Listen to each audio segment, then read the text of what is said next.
Baik, saudara, kita awali dengan informasi yang pertama.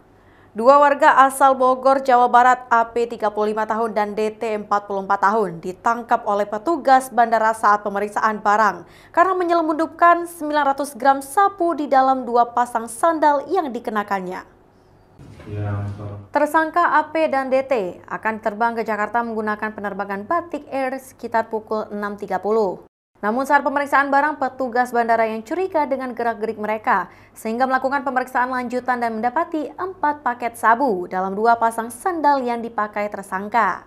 Tersangka AP dan DT mengakui awalnya mereka tiba di Aceh dari Bogor pada tanggal 24 April 2025 malam. Kemudian berangkat ke Trenggalek, PD Jaya menggunakan mobil penumpang. Mereka menerima sabu dari seseorang berinisial J yang saat ini di DPO di pinggir jalan untuk dibawa ke Jakarta dengan upah masing-masing 7,5 juta dan 5 juta. Dari hasil interogasi lanjut, AP mengakui dirinya telah 2 kali membawa paket haram itu dengan tujuan yang sama. Aksi pertama dilakukan pada Desember 2024 yang mana ia menerima upah sebesar 6,5 juta. Ya, memang untuk penyebaran kurir narkoba ini melalui yang paling banyak pasti melalui laut ya. Kalau melalui bandara mungkin ada beberapa. Nah, maka dari itu kalau melalui bandara kami tetap minta bantuan dari Otoritas Gunung Angkasa Pura untuk terus bisa memeriksa barang-barang bawaan dari para penumpang.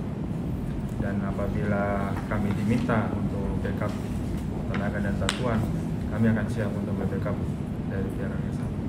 Atas perbuatannya, tersangka AP dan DT dijerat dengan pasal 112 ayat 2, subpasal 114 ayat 2, subpasal 115 ayat 1 dari Undang-Undang Nomor 35 Tahun 2009 tentang narkotika. Mereka terancam hukuman mati atau penjara seumur hidup atau paling singkat 6 tahun dan paling lama 20 tahun, serta denda paling sedikit 1 miliar dan paling banyak 10 miliar. Syahril, Kompas TV, Banda Aceh.